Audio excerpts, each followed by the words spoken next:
You ask Tiger to solve. This deals with linear equations with one unknown. The final result is x equals 15.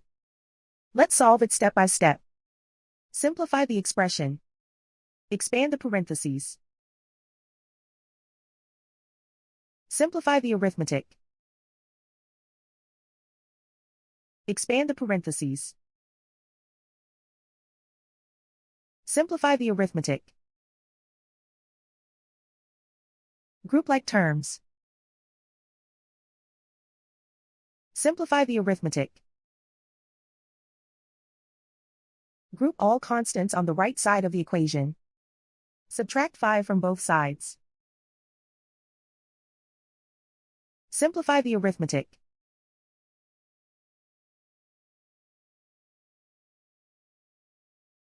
Isolate the y. Divide both sides by 8. Simplify the fraction.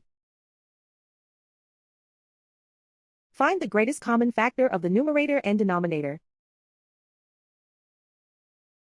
Factor out and cancel the greatest common factor. And so the final result is x equals 15.